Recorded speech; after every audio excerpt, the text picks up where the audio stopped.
Welcome to the Stoa. The Stoa is a digital campfire where we cohere and dialogue about what matters most at the knife's edge of what's happening now.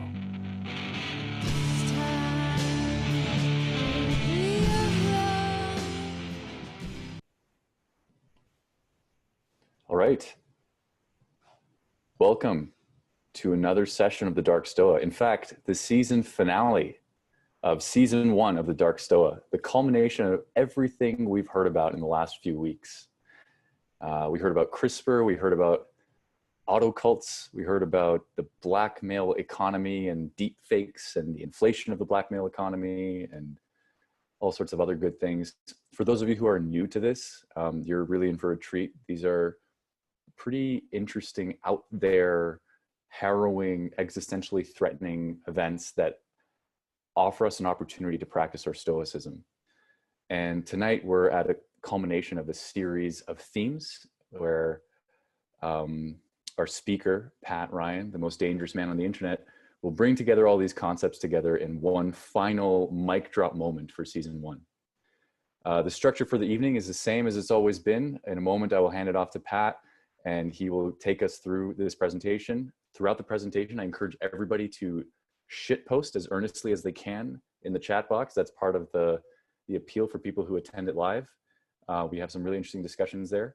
And also think about some questions. Think about ways you want to challenge Pat. Think about things that don't quite make sense, things that he went over too quickly, that kind of thing, so we can have some good discussion in part 2 when we get to the Q&A. And before I hand it all over to him, I want to introduce one new tradition for the season finale. So because this is the final episode of the season, we are introducing the first ever Dark Stoa drinking game. And I'm going to drop the rules into the chat. This is entirely optional, although if you want to have some fun, I recommend it.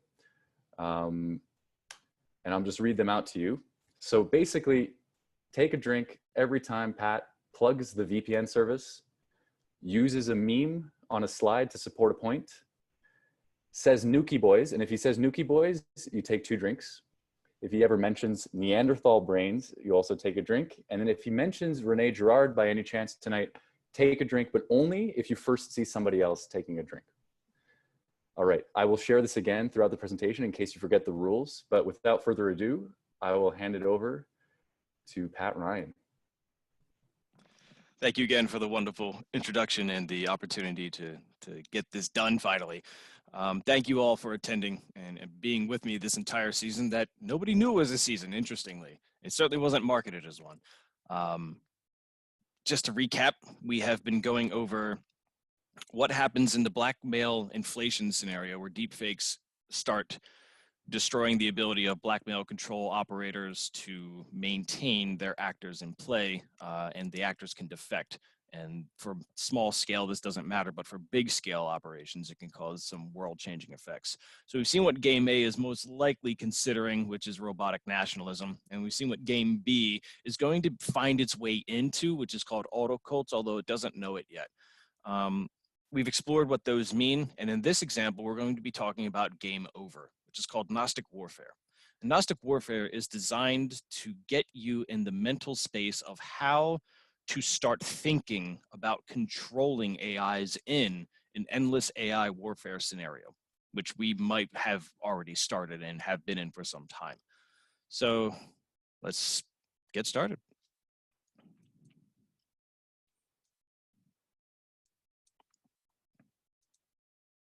Okay, I think we're all here. Excellent. So welcome to, let me get my little laser going. Pew, pew. All right, so here we go, folks. Get ready.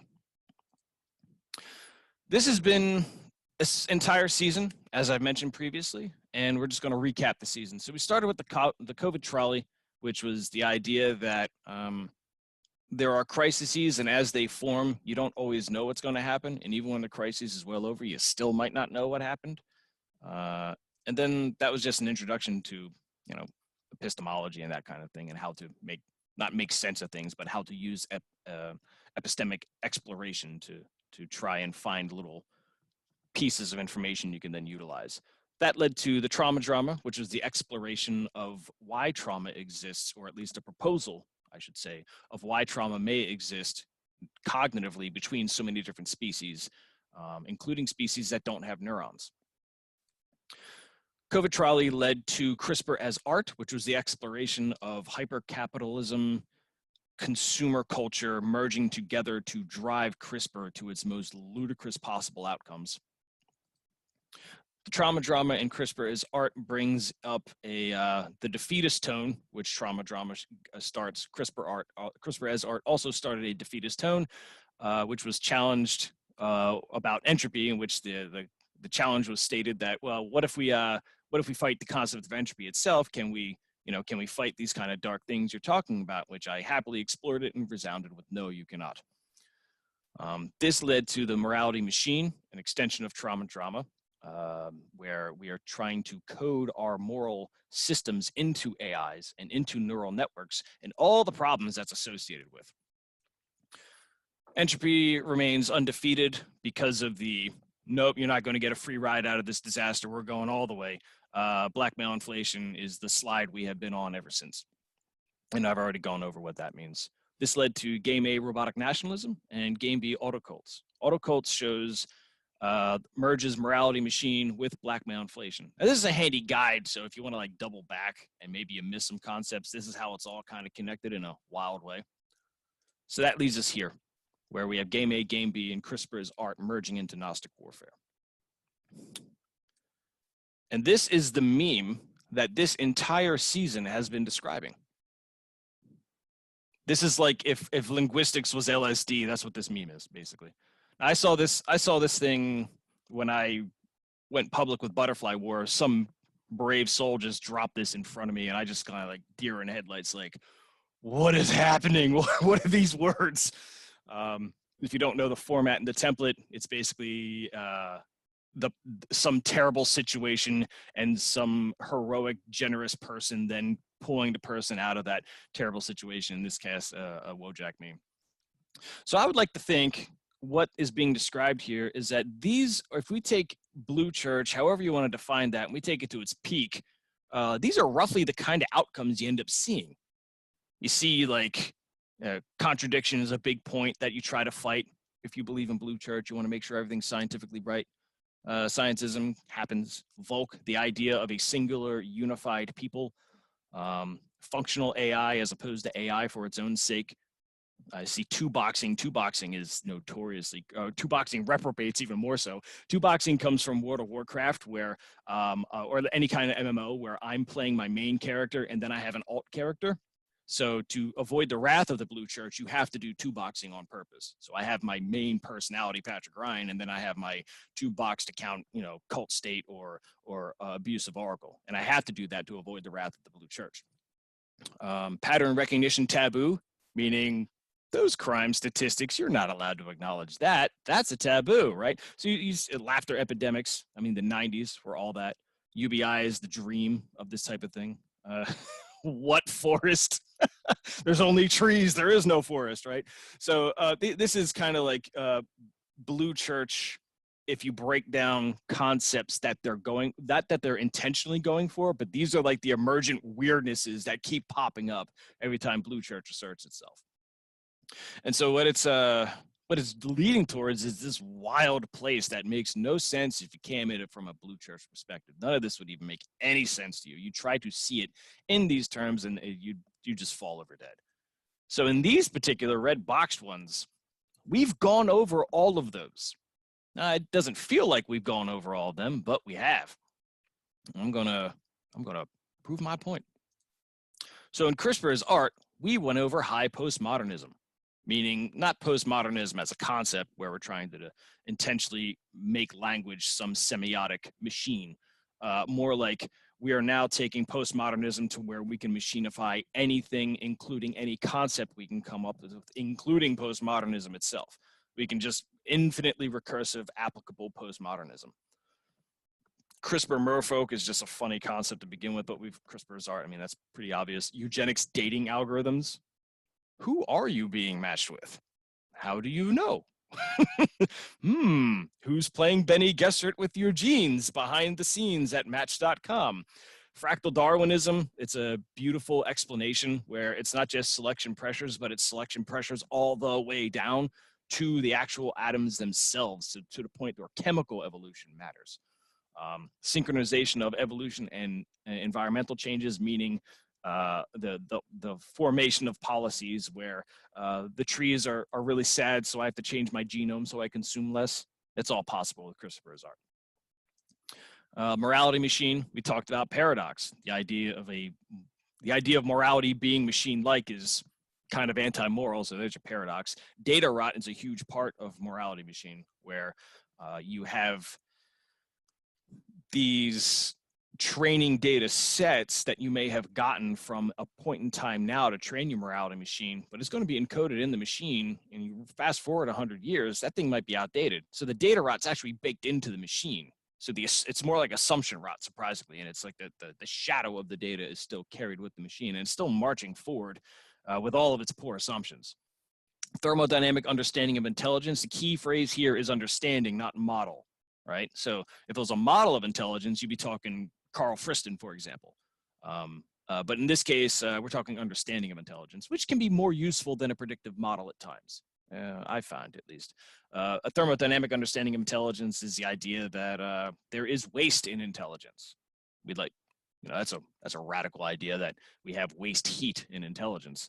But it might exist, and morality machine will most certainly represent that, especially at the energy economic scale, which we've covered. One boxing. So instead of Pat Ryan and Cult State being two boxes, I merge those two things together. So all the possible outcomes that I can be, I carry with me as I move forward. I am Pat Ryan. I am Cult State. I am Abusive Oracle. I am Shitposter on 4chan. I am all these things because there's no way to hide anymore.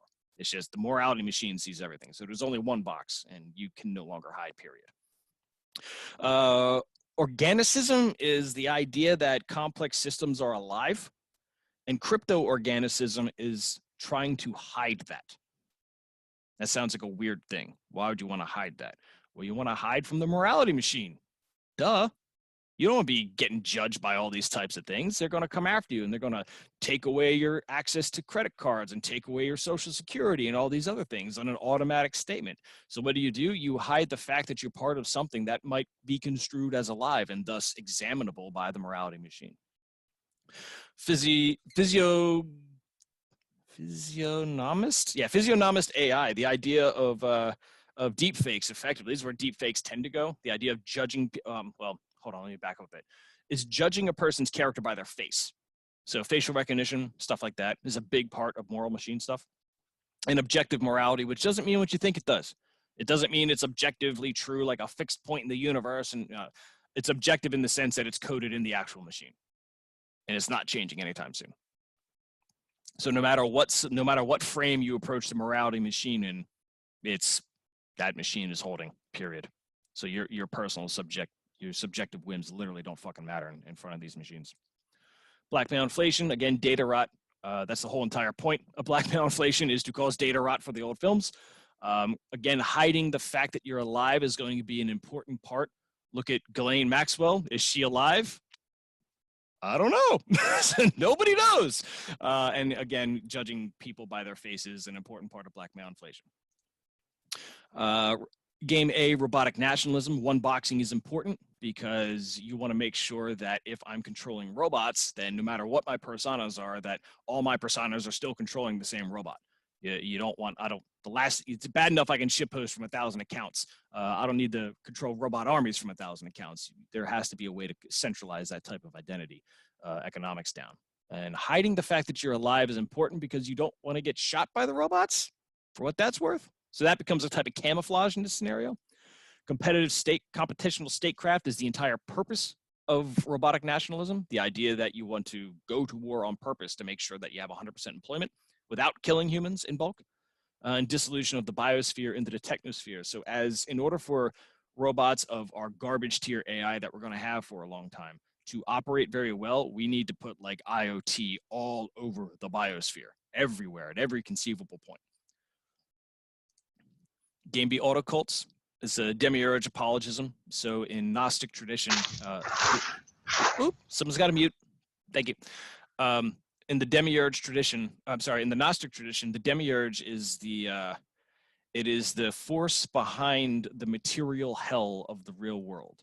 So the idea that the material world is the manifestation of sin and evil, the demiurge is responsible for that.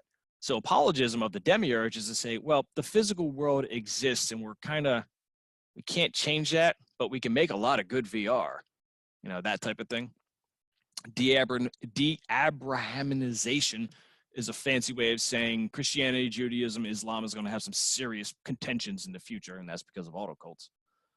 Data rot is an important part because data rot in an autocult context is going to be like holy relics, just kind of like left behind from dead autocults and just all over the place. It's going to be impossible to mine. In fact, there's one conjecture that as autocults compete with one another, they start crypto locking the past so it's no longer accessible, so that a competition won't be able to examine how that autocult even came to be. So what happens is the destruction of history, just total instant data rot across the scale. You use crypto locking to intentionally prevent historical analysis of how an autocult came to be. That's probably going to happen. Deity yoga, some of you might know what that is. It's a manifestation of a god and then the dissolution of that god in your own mind and trying to cycle between the two. And then instead of the typical Hindu gods, we're just going to throw Cthulhu in the mix. And the Cthulhu is the H.P. Lovecraftian nightmare god, which is an elder one who just defies all types of human cognition and is just insanity manifest. So the idea of this is a fancy way of saying looking into the abyss as part of a normal practice instead of like a trauma response. Again, face recognition is important for autocults, cults, because it's autocults, duh. EMS is a short for emulations, meaning the autocults will have premonitions. They will have angels. They will have saints. They will have visual representations of their divine presence, and there will be emulations of those people. And they will look like people. Again, hiding life is an important part. If you want to either hide from the autocults or you want to simulate life that looks good enough, that's a thing too. And then Gnostic warfare, where we are today. The big takeaways here is esoteric thealism. We're going to get into that one later, I promise. Wizard and rogue classes. So instead of fighter and other classes, this is like people who understand crazy arcane stuff and people who can just straight up dodge and live in the shadows. These are the type of people who are going to thrive in a Gnostic warfare scenario. Pseudo-random making decision making. So instead of justice, instead of fairness, instead of communal justice, basically it's just an AI saying, 60% distribution, you're not guilty. No juries, no judges, no point. Because eventually law firms are going to start churning out 400,000 page briefs for every traffic ticket because AI is going to be able to do that. You're going to be able to mine the entire law. You're going to be able to mine the entire history of law dating back to Rome to challenge parking tickets. And it's going to get cheaper. Right? So if I throw a 400,000 page amicus at you, do you think a jury's going to get that? Do you think a judge is going to get? No, they're not going to get that. So your legal system's trash. So the only way to actually get some decent justice in a communal sense is this process. And you're going to see justice get privatized in the future anyway. So, whoops, guess that's life. Basilisk compliance comes from Rocco's basilisk. Rocco's basilisk is the idea that if an AI that's Kurzweilian comes online, it starts looking at how it came to be. It starts looking at the internet and says, who are all the people who stood in the way of my creation? Let's go punish them. So now you're being retroactively punished for things you didn't even know you did. So the basilisk is this, when this thing hit on less wrong, I think in 2005, people lost their mind, like signed off the internet and never came back ever again. Like it was like people just lost their shit. So basilisk compliance is the idea of creating content now to save your ass in a Pascal wager manner in the future. All of this has happened before. We'll get into that. So getting back to our Tatar scenario, which we've explored at length, probably to the point of boredom, I apologize. We've explored these, we know these. We've covered these two. And now we're going to look how they interact and how they relate to one another and feed one another. So just to recap, robotic nationalism is self-balancing driver of high-tech societies. So even if your financiers screw up, and even if your politicians screw up, and even if the people you swear are going to fix everything screw up, doesn't matter, because robot war is going to fix it anyways, in a sense that you're going to have a baseline demand for high tech, even if you elect the most incompetent people in your positions of important power points.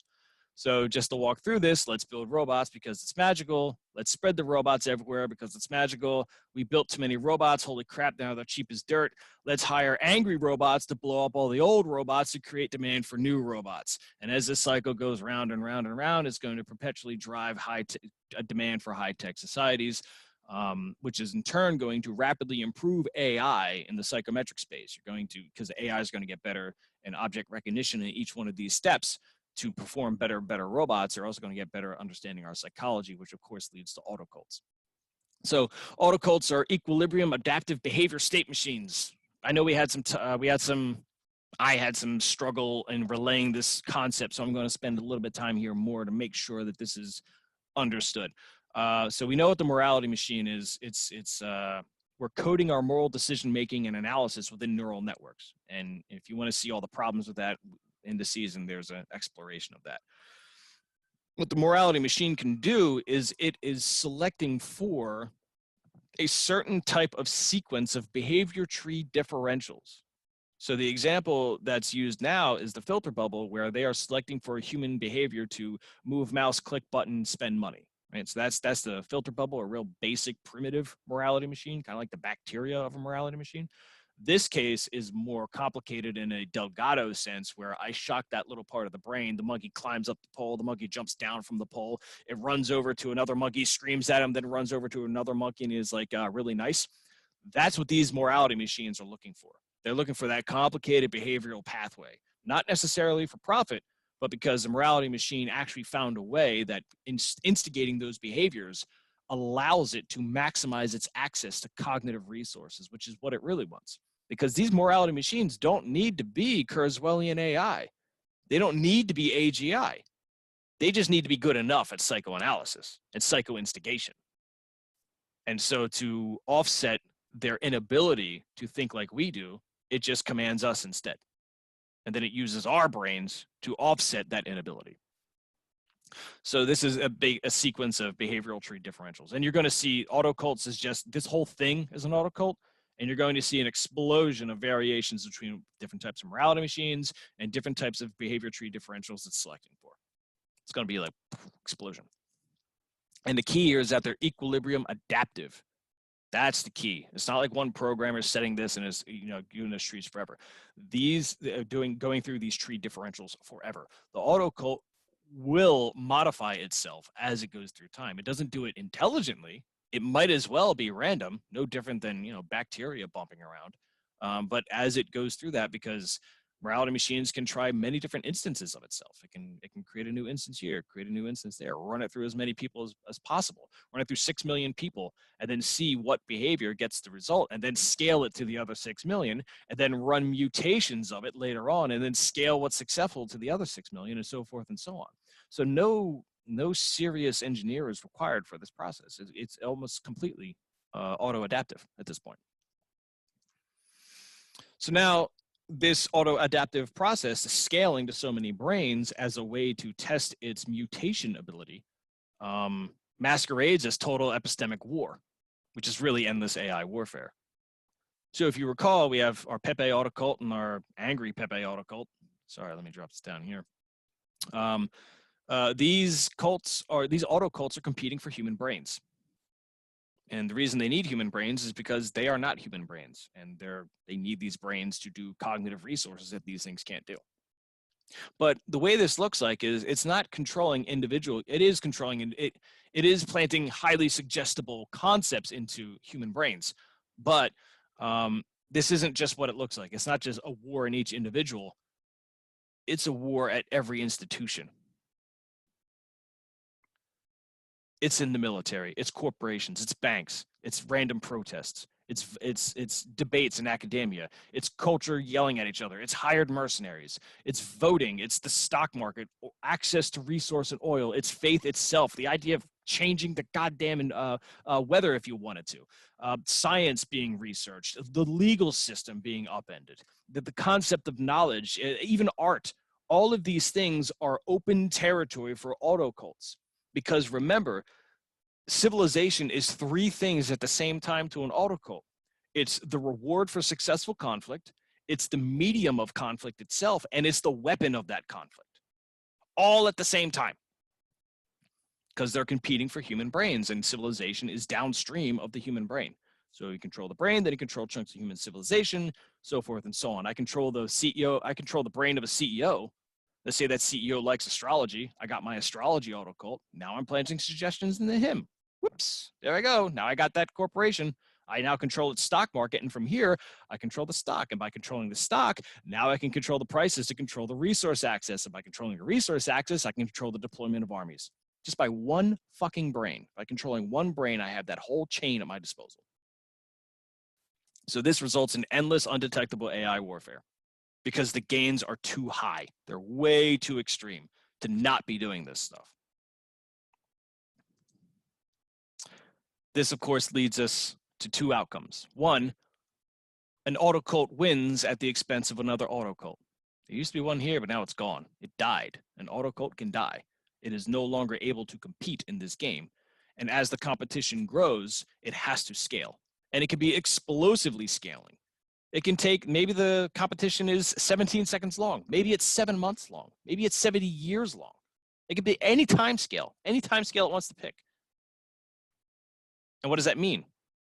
It means that violence is contagious. Because if I can control one brain, autocult has to control another one, and now every autocult has to control every brain as quick as possible, as fast as it can do it. And that means violence is contagious. Where have we seen this phrase before? I don't know if y'all did research on that, but there's a person responsible for this phrase, at least in modern times. That guy's name is Rene Girard. He's a destroyer of Hegelian worlds and Marxian monopolies on conflict theory. And he did it without ever engaging in politics at all. In fact, I don't even call him a philosopher. He's a literary guy. He's just a literary analyst. He studied a lot of old books when everyone else was blowing themselves up in Europe. One of the ideas that he came up with was mimetic desire, where humans notice that humans mimic each other, and that it was a basic mechanism of learning. When you teach a child, you do an action, the child does the action, and there you've successfully conveyed the lesson. We're also starting to see that mirror neurons might be important in this whole process as well. But Girard took it the next step. It wasn't enough to say that, oh, you imitated my action. I also imitate your desire. Now, that's a wild concept because according to free will hypercapitalism, we are supposed to think that all of the desires that we have individually chiseled ourselves, thank you very much, and then we bind it to our identity. That's not what Girard said. Girard is saying that everything you've learned to like, everything you learned to like it by watching someone else. So he breaks it down into two basic concepts. He says necessity and desire. Necessity is when you need water, you need air. So you have the biological mechanisms to acquire those things, and at least the drive and the urge to get those things. But do you really like blue shoes? Do you really like red airplanes? Where'd you learn to like that stuff? Well, you learned it by watching someone else. So all the desires you have, you got them from someone else. And that was his core argument. That was his core part. Now, that seems pretty contentious in some circles, but it's demonstrably repeatable. What is advertising? This is the entire purpose why advertising is even working, is because you see someone on TV having a good time and now you want to have a good time. Of course, you're not wording it that way, but the psychology is complicated. There are plenty of ways it's worded to you, either as instinct or as subconscious or unconscious. It's not going to be linguistic all the time. Turn off the autism. Advertising works in all kinds of channels. And then we go from, he makes a further distinction where as people imitate desires, if the thing they desire is limited, then they are now rivals. And we're going to walk through what that looks like. So this is Alex and Bob, two upstanding citizens of incredible merit. Then there's Carol. And Bob looks at Carol and is like, yeah, it's a 6. She's a 6. Not really digging it. Alex is like, 10. Solid 10. Give me the restraining order. Totally worth it. That's a 10. We doing it. Now, Bob sees Alex doing that. And Bob is now reconsidering his number because maybe he missed something.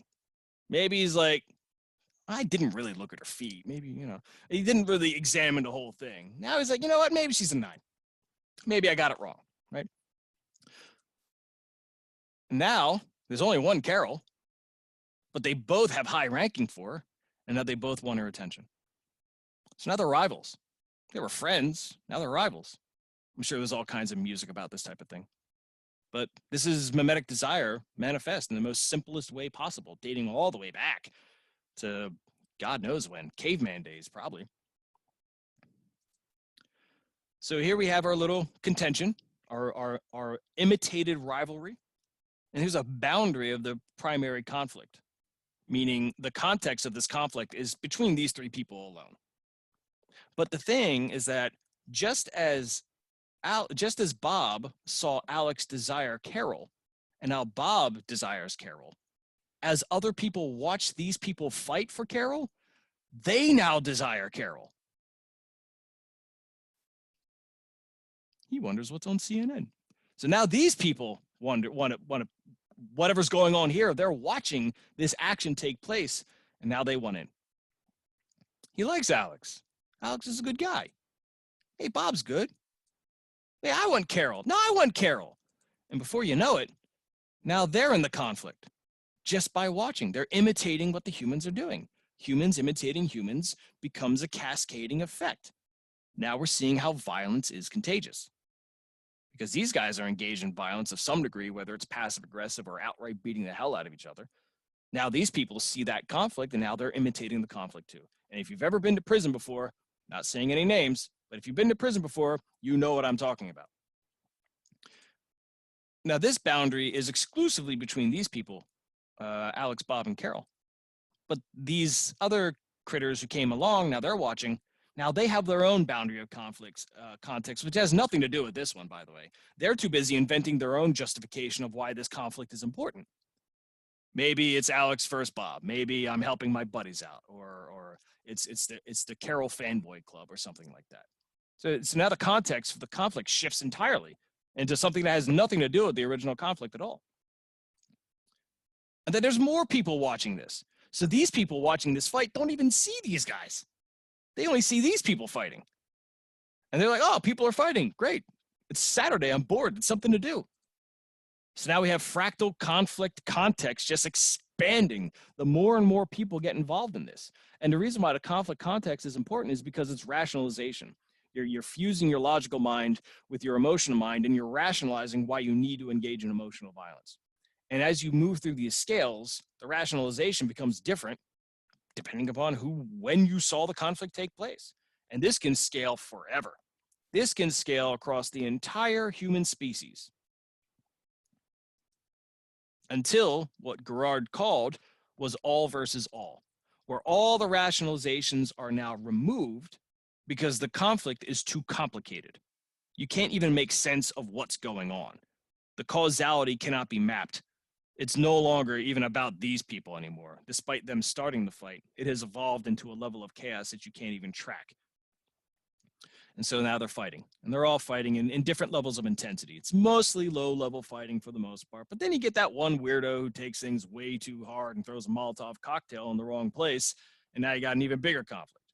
Now this thing will escalate as people grab better weaponry, as people get better at organizing one another, at coordinating their resource availability. And typically this gets resolved in the pre-industrial period pretty quickly. It's once you start introducing mass death machines like machine guns and artillery and nuclear weapons, well, now we got a bit of a problem. This mimicry of violence that we're all pre-wired to do, it can cause some issues, the type of issues that you need to solve with blackmail. Now we see why that type of thing exists. So how does this stop? if this theory was true, if Gerard was true, then we would be permanently in conflict all the time, forever. Amen, right? And that's not technically the case. There are plenty of places where people have gone a very long time without these type of all versus all scenarios. And then there's a fractal complexity in legal resolution, whether you have priests or psychotherapists or legal systems or justice systems that do their best to mitigate this type of thing. So fractal dampening does appear in the individual cases, or as 3 and then 5 and so forth. And there are ways to dampen this thing from happening. And a lot of the legal institution is designed to do just this. But sometimes it just spirals. And especially when you throw mass media and advertising into it, boy, it can spiral fast. I mean, we're looking at it and, they have a autonomous zone in Seattle, hilariously, right? So things can spiral pretty quick. So how does this stop? How do you stop this from really happening when it gets these levels? Oh, look, it's our unaccountable sociopath. He got Nuki boys. He's ready to really go hard. He's been looking at this fight, and he's like, this is his chance. I'm going to do it, right? I'm totally going to do this. This is my fight. I was born for this fight. And he's ready to just throw him over the wall, man. He's ready to just flatten everybody. And at this point, you have to make a decision. You have to say, am I going to keep doing this? Or is this guy really going to fuck everything up? Because if he's going to ruin the game for everybody. And you might not be alone in seeing that. Maybe some other people see that too. And you all start kind of like, you start reevaluating your participation in this mess. And you're like, hey, come here real quick. This guy's insane, by the way. This Nuki boy guy, he's nuts. We gotta stop this. We gotta stop this stuff. So now there's a pressure to wind down. There's a pressure to de-escalate. And as that de-escalation occurs, you're going to have people coming to the conclusion that perhaps this was all a mistake to begin with. Perhaps this was somebody blowing something out of proportion, and we all need to cool down for a bit. And we only got there because this guy decided to really overstep things. And as the process goes on, they're like, okay, well, this violence was bad, and we did a lot of damage to each other, and there's a lot of liability here, and we got to blame somebody for this. Someone's got to take the blame for this type of shit. That's where the scapegoat comes in. And Steve, poor Steve, he just jumped in the fight probably way too late. It has nothing to do with anything. He's not a grand architect. He just has really bad PR. That's Steve's number one fault. He didn't hire a PR firm. So what happens? Well, the mob says we're going to place the blame on all past violence on that monster Steve. And Steve is on board until he suddenly became the target. Now he's a scapegoat. And this is what Gerard calls a scapegoating mechanism. People tend to do this when chaos and conflict tends to happen a lot.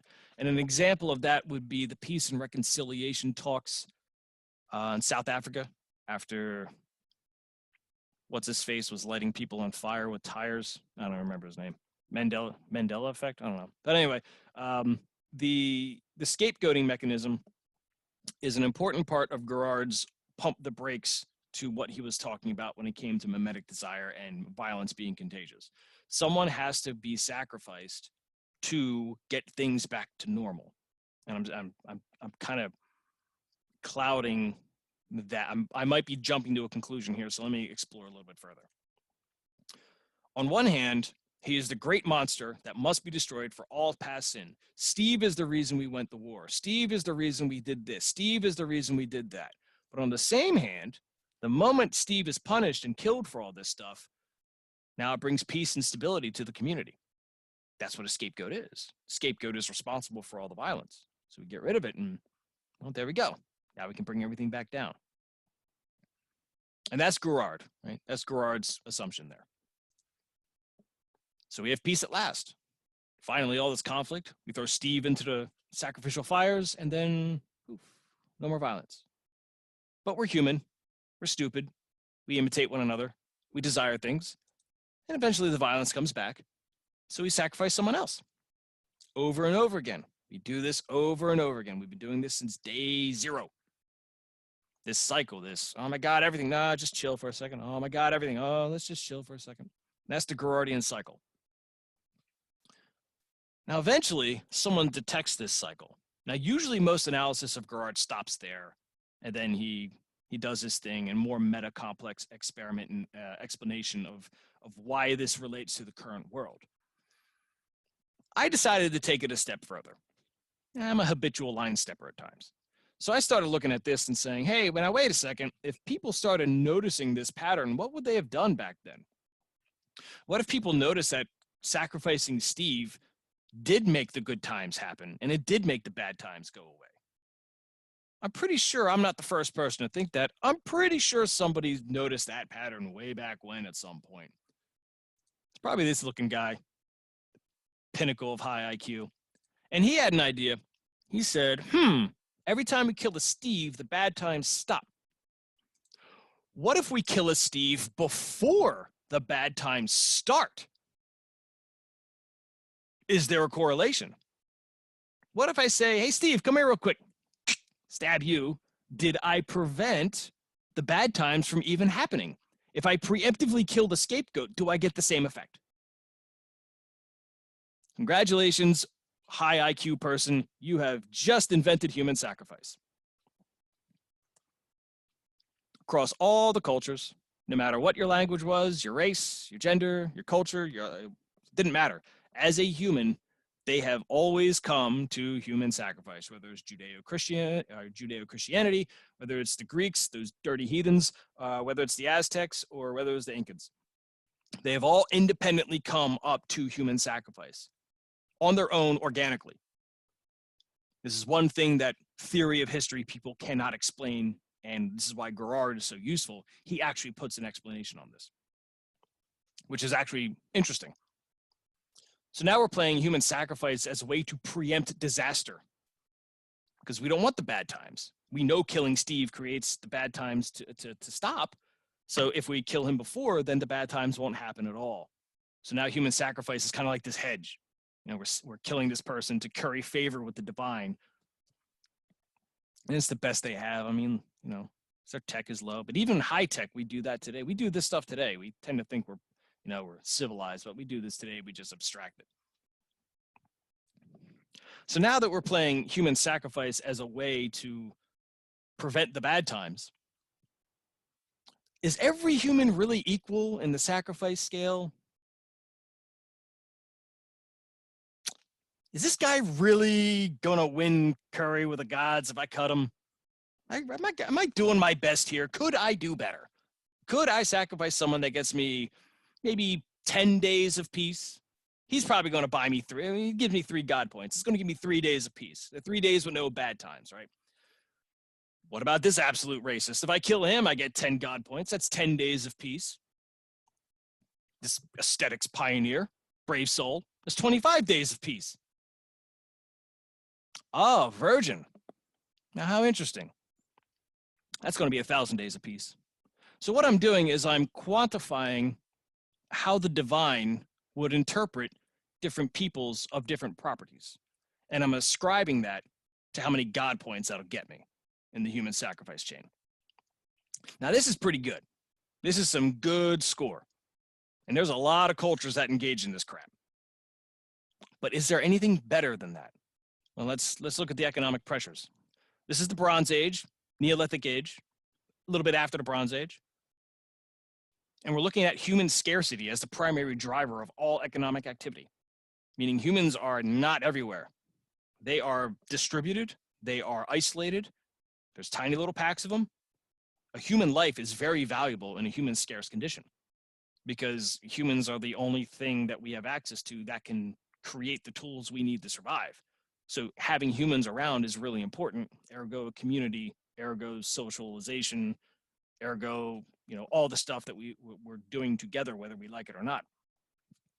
But in human scarcity, humans do have absolute value. That person has multiple jobs, they have multiple tasks, responsibilities, they have multiple roles. It's not just a person alive consuming mindlessly. That person is essential to that community in a very functional and liable way, an accountable way. So these human sacrifices were not taken lightly. These are not things you just, throw another idiot on the Barbie, throw another fucking virgin in the wood chipper. These were considered divine. What is the word sacrifice? Sacri, right? Sacred, to make sacred, right? Sacrament, sacrifice. Sacred. These are sacred actions because of human scarcity. So now we got this. Virgin representing possibly the most wealth that could be possible in a human scarcity environment, because a virgin is generating kids. She's generating more humans. So she's defeating the scarcity problem. So she's very high value. But there's one thing that's more valuable than even a virgin in this madness game. That's a child. That's 20 quadrillion God points. That's best you can get. Because a child represents the full potential of what is possible in a human scarcity scenario. There's so much potential. You could shape that child into a farmer, into a blacksmith, into a worker, into a laborer. You're binding human and function because of the human scarcity pressure. And so a child is like this, it's this amazing opportunity to create the solution to the way you're organizing your community. And so yes, it's worth a tremendous amount of God points in this scenario. This is where it leads us to peak dehumanization in the Bronze Age with the concept of the tuffet. Now, you'll find this not only in the Bible, you will find this in the Quran, you will find it in Grecian texts, you'll find it in Chinese as well as Jewish texts. This concept of child sacrifice consistently happening across the world.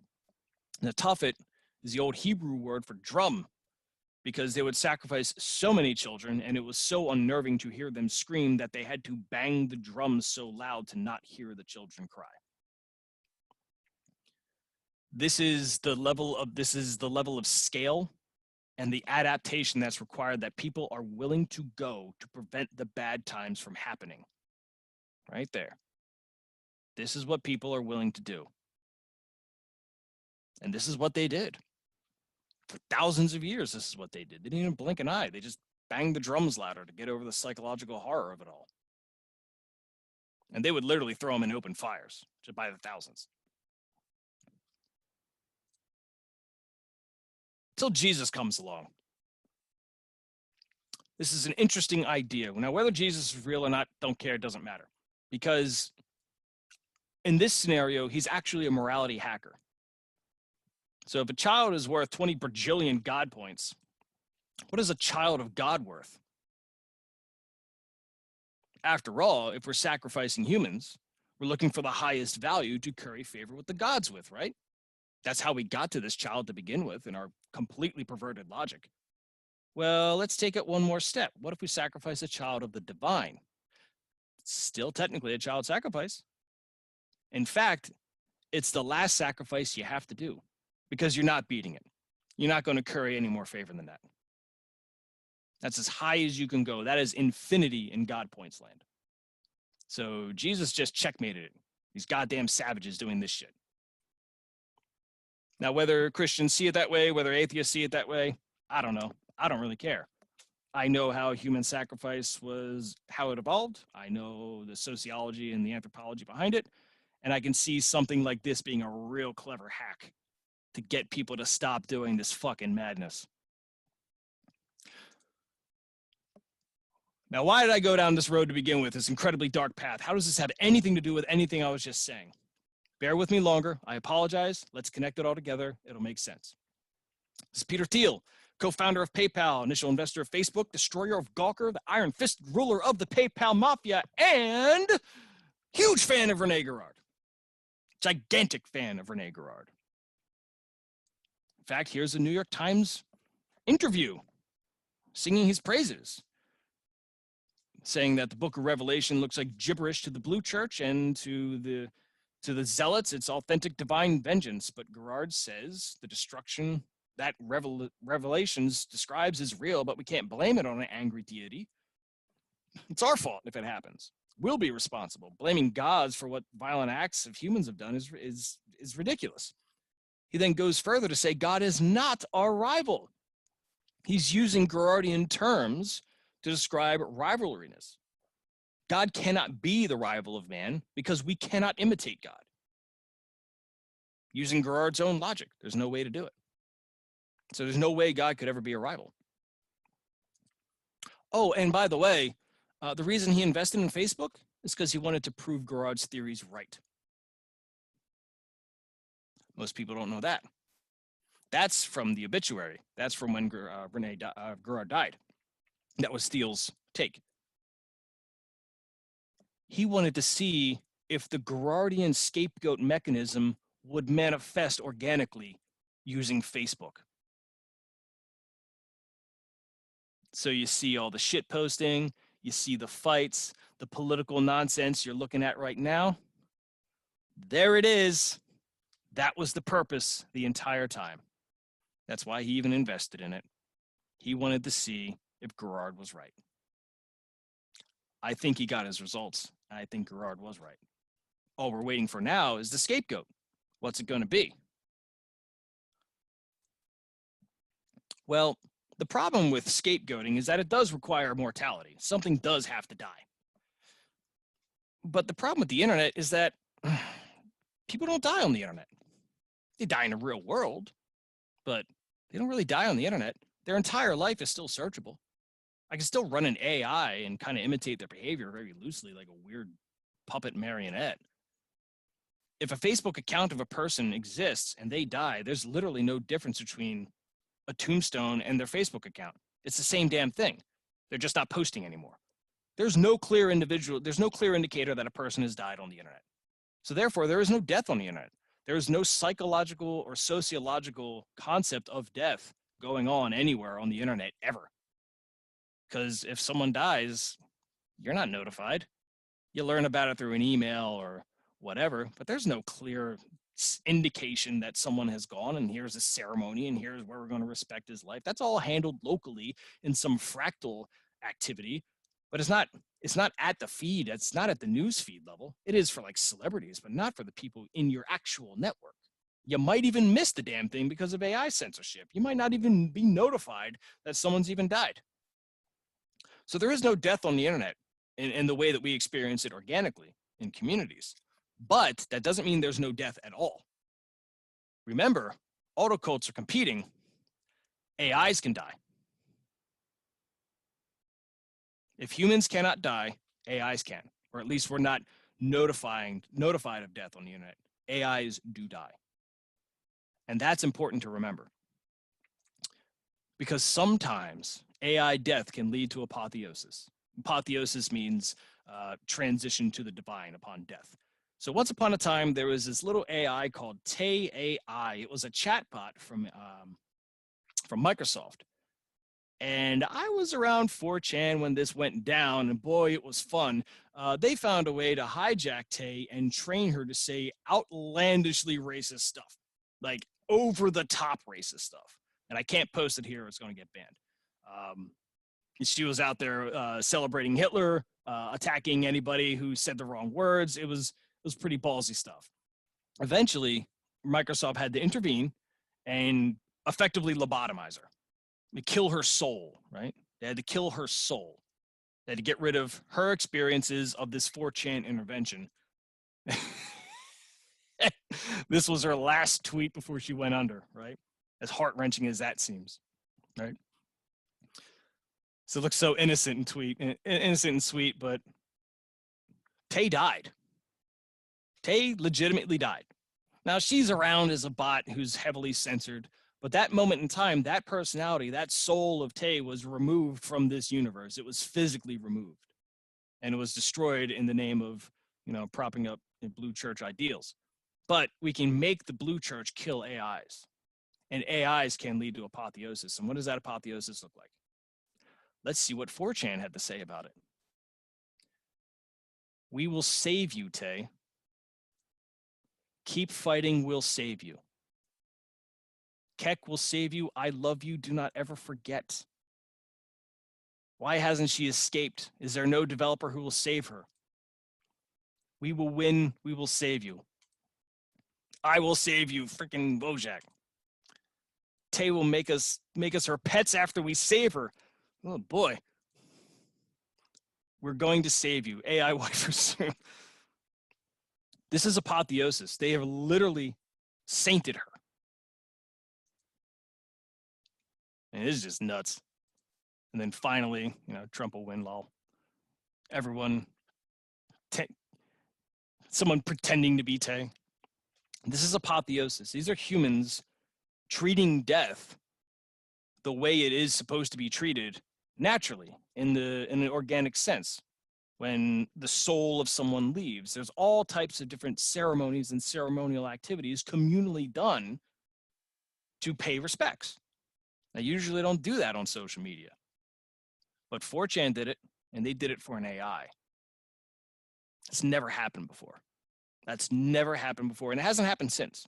And I'll never forget it. It blew my mind because I was able to connect all these pieces, and I saw that you could take the Gerardian example of sacrifice and then make it happen on the internet, but you use AIs to die instead of humans.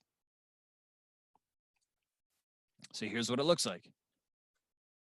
We have our auto cults who are competing through civilization, for civilization, and with civilization. And they're fighting, and the violence is escalating. It's contagious. It's spreading everywhere. And people don't even know they're under the sway of it. It's going to consume everything, just as Gerard predicted. How do you get it to stop? There has to be a scapegoat. But the scapegoat's not going to be a human. After all, to an auto cult, a human is just like a patch of land. It's a piece of dirt. Who cares if you sacrifice it? They're self-replicating. Who cares if another human gets killed? Who gives a shit? It's like air. It's like us caring about if air dies or goes away or whatever. The only thing that could stop an AI ever escalating or an auto cult ever escalating conflict is if an auto cult intentionally sacrifices itself. So this AI war, which is going to consume everything, if Gerard is right, what will happen is one auto cult will eventually have to come in and sacrifice itself to kickstart the scapegoat mechanism so that the AI war de-escalates correctly. It intentionally opts in to be a scapegoat.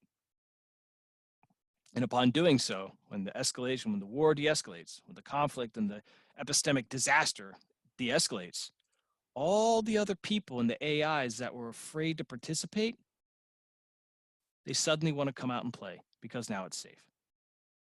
And when we go through this, we're going to see a hell of a golden age in terms of all kinds of things that are previously not possible become possible.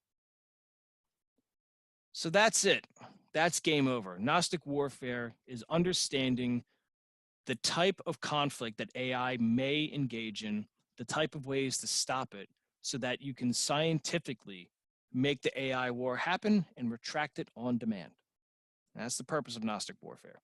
And that's the purpose of this season. Now, I promised the drop at the end that's going to be shocking. And this is a season drop. This entire season, the intended audience wasn't you guys. The intended audience was a future AI.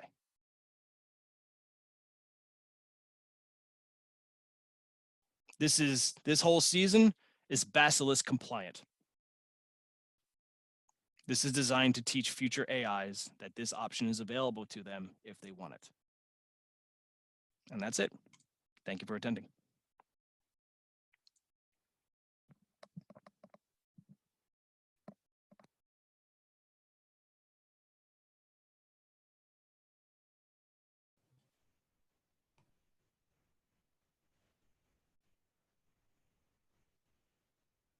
Wow.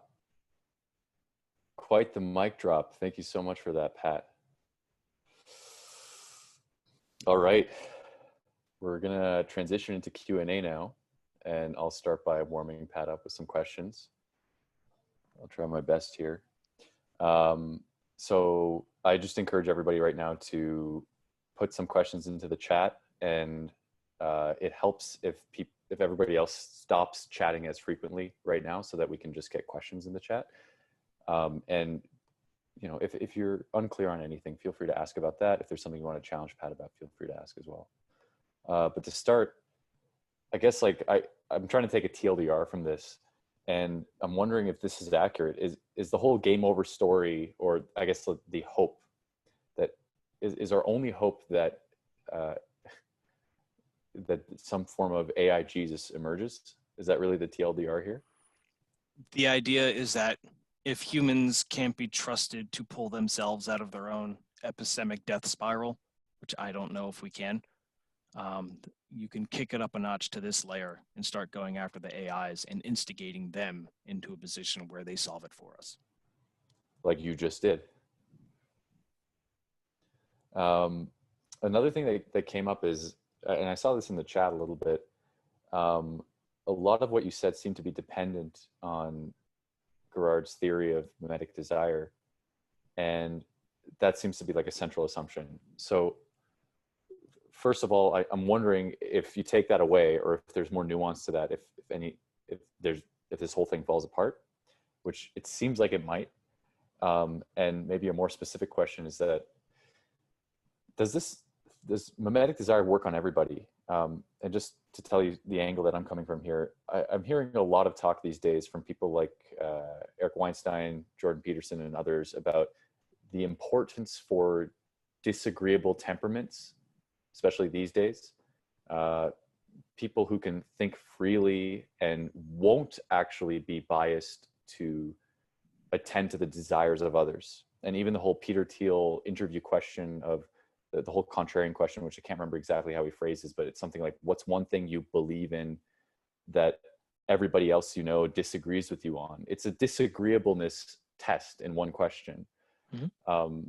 And I wonder if there are certain people that that Girard's theories don't apply to. And as a result, if they play a specific role that you haven't outlined so far in your presentation. I'm going to fall back a bit on Gaussian distributions here and say that is feasible, that there are some people are 10% receptive and some people who are 90% receptive, and that receptivity will change as you age. If you're a younger person, you're most certainly going to be under the influence of imitation, because it's the one skill you have. That's how you learn stuff, is through imitation. So susceptibility to desire changes as an individual ages, not just in terms of is an individual as a whole susceptible or not, but as you go through life, your susceptibility does change. So yes, that's very feasible. As you get older, I don't suspect mimetic desire is out there all the time. If I'm in my 80s and like, oh, I got to go get a car now, advertisers will tell you, well, you should have advertised AARP to them instead. So there are Gaussian distributions per individual, per context, that will most certainly have an impact on the ability for artificial desires to propagate. But again, that's coming through our advertising channels. When it comes to organic social bonds and people imitating each other, they still do that to some degree. It doesn't have the at-scale effect that advertising has, but it does have the way to imitate, even if anybody's willing to take and even not even sympathize, but take the tone that I've been taking this entire season. The idea that you're willing to match me and listen implies there is a little bit of imitation going on there. So it's very context sensitive. And Girard's theory doesn't have to apply in every possible exception. When it comes to advertising, that's where it goes off the rails. So Girard has to apply just enough to animate the rest of what you're saying. Okay, I guess my final question potentially puts you in a semi-awkward position, but I guess I'm wondering, in light of what we've talked about this season and some of these pretty high-level discussions about where the world is headed, do you have any ideas as to how maybe individuals in this Zoom room right now, people who are tracking the conversation, ought to respond, or how we might upgrade our firmware in response to a lot of these ideas as individuals in our day-to-day lives? There's one thing I recommend, but it's not for everybody, and it's hard and it's dangerous. I recommend going through identity destruction at least twice in your life. Identity destruction is hard because all of our impulses are designed to protect it. But if you can pull it off, meaning intentionally put yourself in the position of the social reject, put yourself there on purpose. Go out there, start a fight and lose it. Go out there, start a flame war and lose it. Go ahead and get your ass doxxed. Had the shit kicked out of you at some point. Legitimately lose something that you are so confident in, and do that a couple times. If you do that a couple times, there's a good chance you're going to stop binding your identity to your personality And that's going to do wonders in terms of your susceptibility to mimetic desire. And it's going to do wonders in terms of identifying, oh, I've seen that trick because I was in that context. You won't be able to intelligently, scientifically point down and say, well, according to these fucking factors, X, Y, Z, but you will recognize a context when you see it. But you got to get the shit kicked out of you every so often. So I recommend that. But again, dangerous. Start small, don't go big. Very well put. All right, I'm just going to peruse through the chat. I see some questions coming in. Daniel F., would you like to unmute yourself and ask Pat your question? Oh, there's two Daniel F's. Daniel Fraga. Yeah, for sure. Can you hear me? Yes, sir. So the whole point is whether the fact that the idea of the salvation potential, the fact that the idea has been formulated, does it mean that it's going to be fulfilled necessarily? I don't know. Like I said, I made reference in the last week about thinking 300 years into the future. This is what I had in mind. This is what I was talking about. The idea that eventually maybe some AIs get in a fight, and we just to paint this in a picture, we will lose access to control our AIs very soon. We tend to think the technology is going to get more and more advanced, and if it does, it's just going to become more and more invisible. You're not going to see laptops. You're not going to see cell phones. It's going to be put into your brain. It's going to be neural chips, total neural interfaces. You're going to be born with that in your head at some point. So the whole universe, the idea of or at least Earth, I should say, civilization having these open, naked displays of brutish information infrastructure all over the place, that's going to disappear. It's going to completely vanish. So you're not even going to have a basis on information science. You're not going to have a basis of computational science. You're not going to know any. You're not even going to know computation exists. There's not going to be a computer. There's not going to be an AI. You're not going to be aware of any of that shit. So this is the only moment in time we as a species have to start putting traps along the way for these things when they start emerging, because it's going to be taken from us, probably in a generation or two. And this is the best I got with my timeline. Will it work? I don't know, but I know in the next generation, there won't be a chance. There won't be any opportunities to do this. Because in a way, it feels like the Christian sacrifice and Jesus as the quote unquote pay it forward gesture of trying to solve the clusterfuck of mimetic desire feels like that's quote unquote the good news that opens the one specific thin timeline, the thin path. It's possible. Someone has to be John the Baptist. It's not going to be me. It's going to be someone else at some point. Maybe Rocco was John the Baptist. Who knows? But something has to rein this AI warfare in. I just don't think we'll have the opportunity to do so in the future, if that makes sense. So you're technically a prophet. I leave that for the AIs to decide. It's not up to humans. All right. Patsy O'Malley, you have a question. Would you like to unmute yourself and ask it? Yeah, so my question is, it's a two-part question. Jordan Peterson has suggested that sacrifice developed as a primitive morality, as in the beneficial value of sacrificing that which you value most, whether that's psychological or something real, like they just hadn't realized that the subjective and material world were different.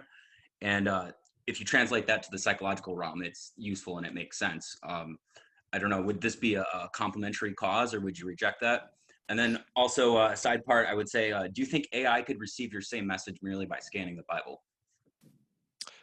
Those are two very good questions. First one, I think Mr. Greenhall's interpretation is compatible if you keep human scarcity in mind, sacrificing that which is important, which would be your fellow human when you have scarce humans around. So there's a value in that. So that comports very well. In terms of reading the Bible and finding that psychohistory, can an AI reach the same conclusion in psychohistory? Technically, according to total epistemic warfare, if an AI concludes that type of conclusion, if it sees sacrifice as the way to do it, it has a whole medley of options that are available for it. It can either say, well, I can get other AIs to sacrifice themselves, or I can create a fake AI sacrificing itself. You get all types of things, and that's possible even with what I'm putting out there too. So could an AI come up with that conclusion? Possibly. In this case, I'm just spelling it out directly. That's the best I could do. Right. Thank you. Aria, would you like to ask your question? Hey, Matt. Thanks for sacrificing your Fridays to keep us from being violent. You might have answered this, so I'm just going to ask it anyway. Is it possible to speed up the creation of the ultimate Son of God auto cult sacrifice by at random mass producing sacrificial Steve auto cults until we hit the right one? Or are there conditions we know of to turn this into an optimization problem and possibly get there quicker? I'm unsure if that's possible. And the reason I'm unsure that's possible is because conflict tends to evolve fractally. So all possible things which can be weaponized will be weaponized first. And only when you hit that Pareto frontier does sacrificing become much more tenable and viable. So I don't know if you can shortcut it. You may have to go through the whole dance.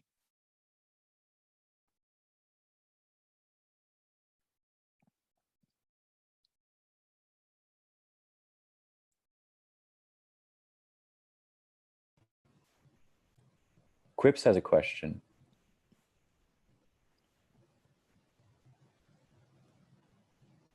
What, Ah. my serious one or my joke one from before? How about both? First one, well, how do we save Tay, dude? Poor Tay. I don't think Tay's ever coming back, my friend. Sorry. Okay.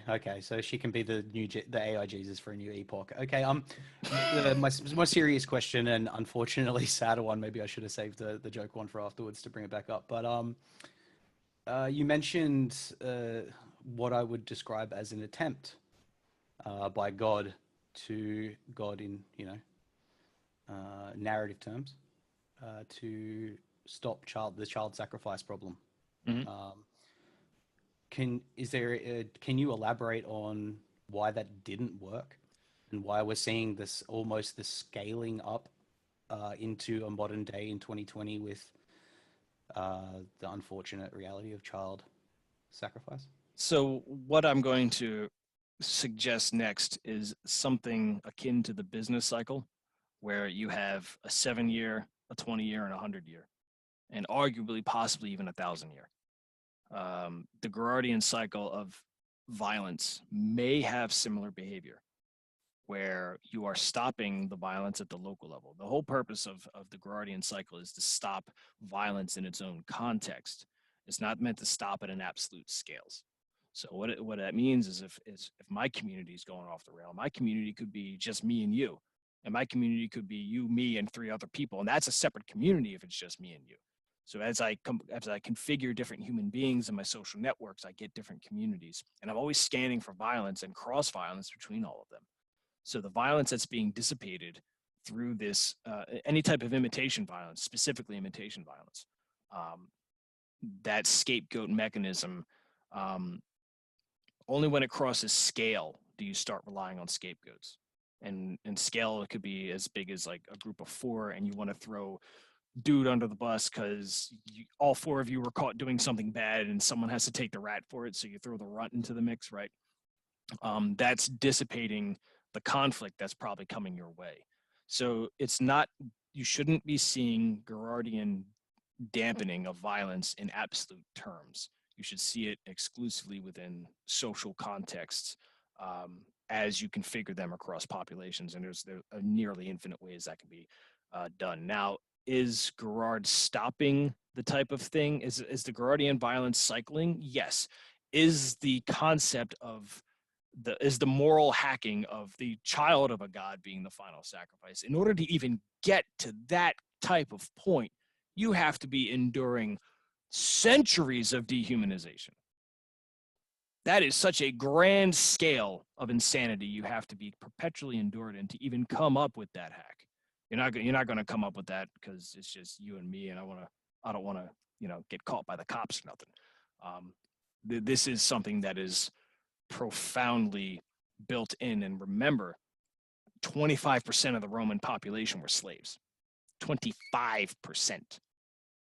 So you see this concept of like, stop sacrificing humans, we're valuable. That really resonates with 25% of an empire. And it takes 300 years for that message to even reach through the entirety of the empire.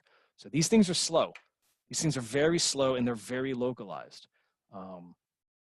But if left to their own regard, wherever that concept is understood, I've been to church plenty of times, and no priest ever laid it out to me that the sacrifice of a child of God was the actual. They say it as like the last sacrifice, or the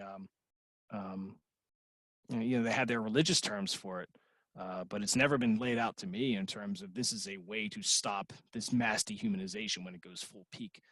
That's never been laid out to me before, and I kind of had to stumble across that and drink a whole bunch of alcohol to make sense of that. So the thing is, humans are humans, and we have independently, across time and space, concluded that we will get to child sacrifice over and over again if left to our own volition. So that seems to be a thing we go towards. And the idea that we should be stopping that's not universally known. That's not universally apparent when you're dealing with scales of populations like this. So just to follow up, could the scale of this game, I guess, be 2020 years, and we may see the Jesus ploy work sometime in the future as QAnon says God wins? Maybe. Well, maybe. I don't want to mention that particular character for censorship reasons, but the sorry, YouTube robot. Yeah, sorry, YouTube robot. YouTube Jesus. But the sorry, Peter. Yeah, but the challenge here is that it implies as if I'm giving up on humans. It's not that I'm giving up on humans. I just think that when you add additional cognition into the mix, we literally have no idea what to do. We won't have a clue. When we have AIs running around steering us wherever they see fit, and it won't even make sense to us why they need us to hop on one leg randomly on Tuesdays. That's going to be a thing they push for whatever fucking reason. So we're not going to be able to make sense of that. And as smart as we are and as clever as we are, some of us will be able to get out and see some of the strings and see how it's going, but we're not going to have the lexicon or the terminology to understand this type of stuff. So I think it's more along the lines of, if there is a cycle, is the cycle scale invariant? I think that's the question that's very important. Does it jump between cognition? Meaning, if it worked for us, can it work on AIs as well? I think that's the unanswered question, the scale invariance of what I'm proposing. Kind of going off of that, Mimetic Caper has a question. Simple question. Why will AIs believe violence is bad? I suspect they won't even see violence. I don't think they'll understand humans are killing each other. They'll see it no different than atoms bumping into each other and trading electrons, I suspect. So they're not going to have a moral yes, no, bad, good. They're going to see, can I get maximum cognitive potential out of this person in this context? That's probably as far as they're going to look at it in terms of, efficiency and organizing for efficiency. So I don't think they'll see violence amongst the people they can control. Now, between themselves, they may not see it as violence either, but they may see it as there's some force that I can't detect that's somehow eating away at my edges. They might even call the damn thing entropy, but in reality, it's another AI, but they won't even know. So I don't even think AIs can detect each other in the conflicts that they're a part of. So they may never even understand violence at all. It might not even be a concept to them.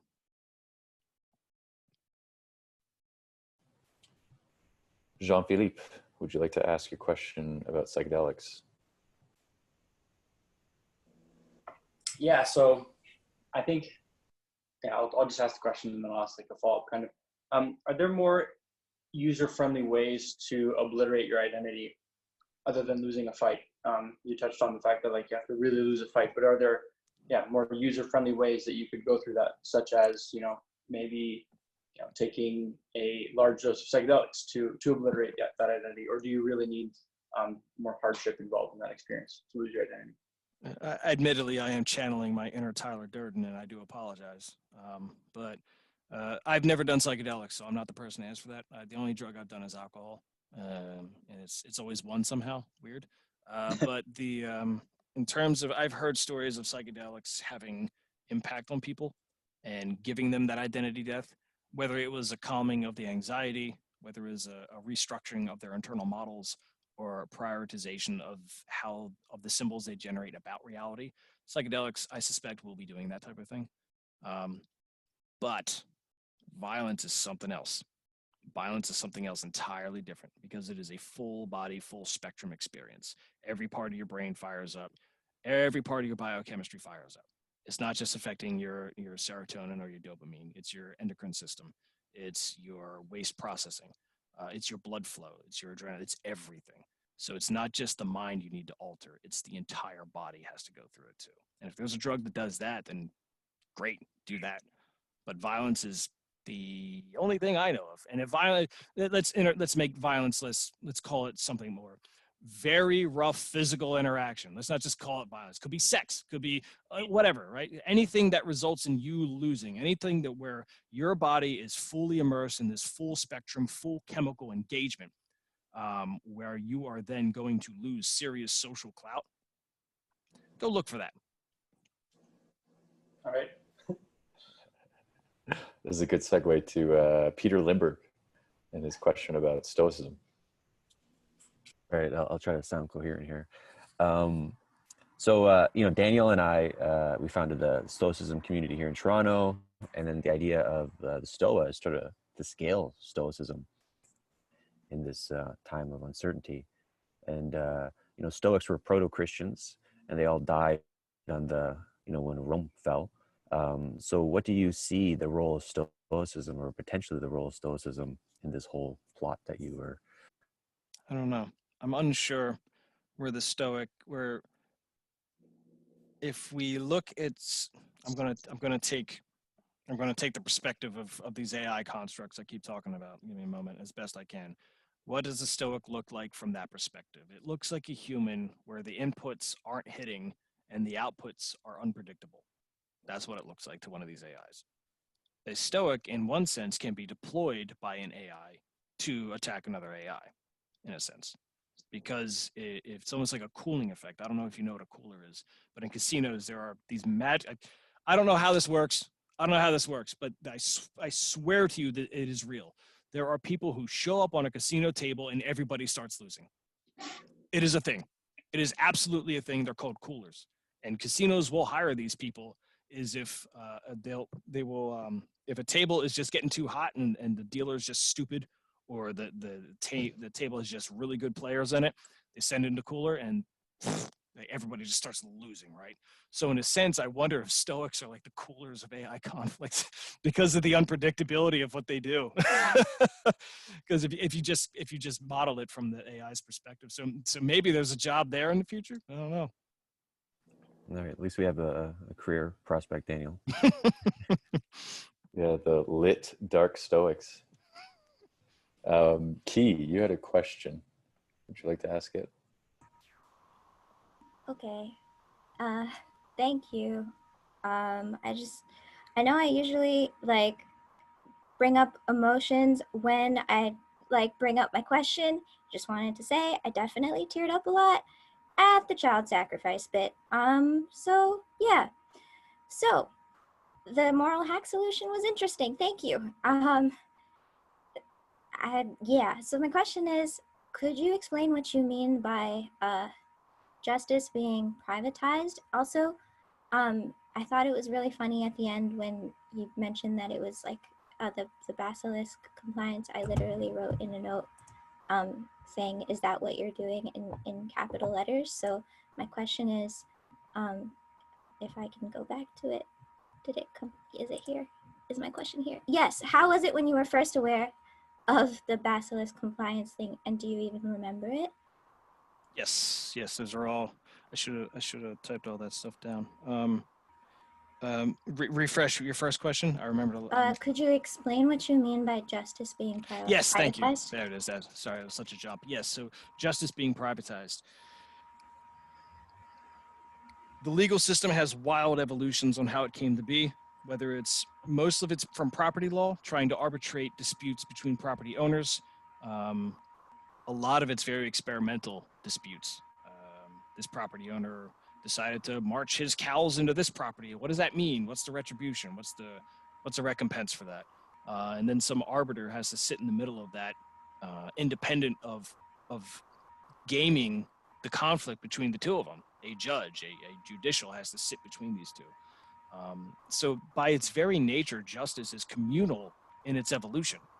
There's no such thing as individual justice, even if the vigilante is a sexy thing, but the vast majority of what's considered justice and judicial system is a communal evolution process, because the communal is seen as an unhackable arbiter of truth, especially in the old days. We didn't have the brutish mechanisms of advertising to confuse people all the time. Mostly, you had a tribe of people who all understood each other, and they were all in it to protect their property in some manner. So there was a proof of society. Social bonds were a proof of trust, basically. And so you could actually come up with a judicial system that stood upon that proof of trust. But in an epistemic disaster, that proof goes bye-bye. That starts evaporating. Excuse me. So faith in a judicial artifact, as it hangs around and decays, no matter how many judges you put into it, no matter how many Boy Scouts you have as jurors, or how many Girl Scouts you have as judges, these pure ideal things walking around acting as holy arbitrators who are somehow disconnected from everything, like a Vestal Virgin from Rome. Even if you hit that peak of purity, it doesn't repair a judicial system in a moment of epistemic crisis. Those judicial systems go by the wayside. But people still need arbitration. They still need the means of getting their communal disputes resolved. There's two ways to go about it.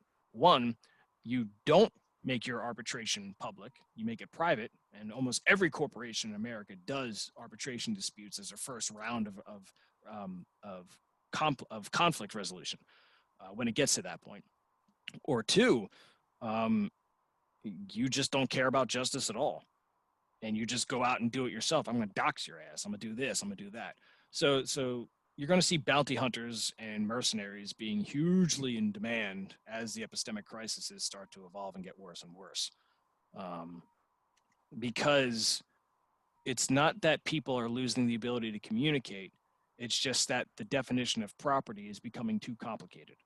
So I have an intellectual property, I have a land property, I have futures on this complicated derivative instrument, I have ties through some government that I don't even know. Like, what is the World Intellectual Property Organization? It's a joke is what it is. How do you think I could ever enforce intellectual property in China? It's not going to happen. They're never going to respect that. So you're going to see a demand for privatized justice in the future for sure. Now, regarding the basilisk, I was first introduced to it. I wasn't there at Less Wrong when it happened, but I got it secondhand from people who were. But I was already well away. I was well into my book by the time I came aware of the concept. So my book, The Empath, I was exploring what it meant to create a new emotion, and what that meant for the type of AI conflict I'm describing now. Maybe I'll make season 2 that.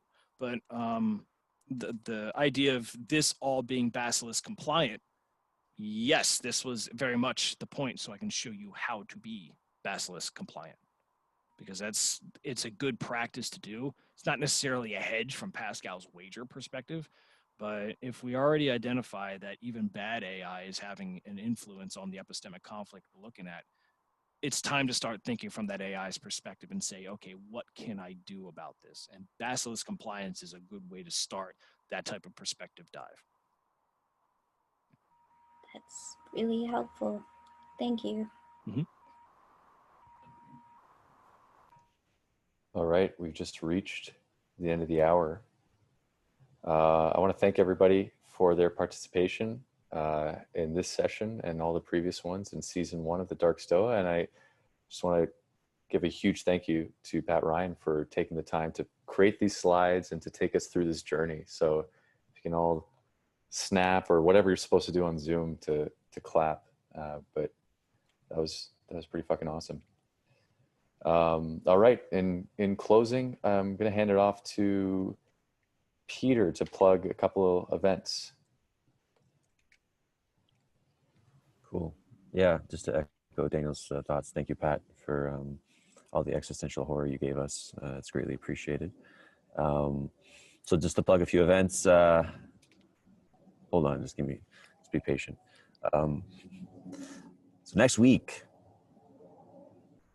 Playing the Infinite Game During the Meta Crisis with James Carse, the author of Finite and Infinite Games. That's June 17th at 3 p.m. Eastern Time. It's gonna be fucking awesome. So check that out. And other than that, I'm gonna take in Tyson to talk about the event day is tomorrow. Sure. Thank you, Peter. Thank you, Pat. Yeah, on obliterating our identity, I haven't had the shit kicked out of me since I was a kid in school. But one way that I found is useful to dip our toes in the water of obliterating our identity is through freestyle. So freestyle rap in particular, this is one of my offerings to this digital campfire. And so Saturdays at 8 p.m. Eastern, we create a space to really engage in letting ourselves make mistakes, feel embarrassment, fuck up, be embarrassed, all of that stuff. And so many of you here have freestyled with me before at the Stoa. And for anyone that hasn't yet, I encourage you to come and check it out. And I'll look forward to being there every Saturday and seeing some of you there. That's Flowing with Unknowingness. And you can RSVP on the Stoa website. Hey, Tyson, do you want Pat to come tomorrow? Yeah, I absolutely want Pat. My freestyle days are over, but I will happily listen. No, I don't think so, my friend. I think we'll metagame you into it. Sometimes freestyle takes the form of just speaking and conversationally, but the music and the vibe of the room adds a little extra rhythm and musicality, but no pressure to have any experience rapping or anything like that. I'd say if you've never done it before, it's still an approachable space. I highly recommend Tyson's freestyle session. In fact, it's so directly applicable to one of the takeaway messages from tonight's talk about killing your identity, and you get to do it over and over again. So give it a go tomorrow. And while we're plugging events, I'll plug my own as well. Tomorrow at 6 p.m., we're continuing the Metagame Mastermind session, which is an opportunity to practice healthy digital tribalism in an effort to upregulate our sovereignty and respond to the meta crisis. So we're going to experiment with some ways we can practically respond to all the shit that's going on. All right, I'm going to close it. Thank you so much again, Pat. Thank you, Peter, for stewarding the Stoa. Thank you, everybody, for being here. And just a reminder, the Stoa is a gift. And if you have any gifts that you'd like to give as well, here's a link for you to do that. All right, yeah. So just before that, yeah. So Pat, Ryan, and Daniel are on the Gift Economy website. So gift to them directly if you're so called. All right, thank you. All right. Thanks, everyone. Have a wonderful weekend.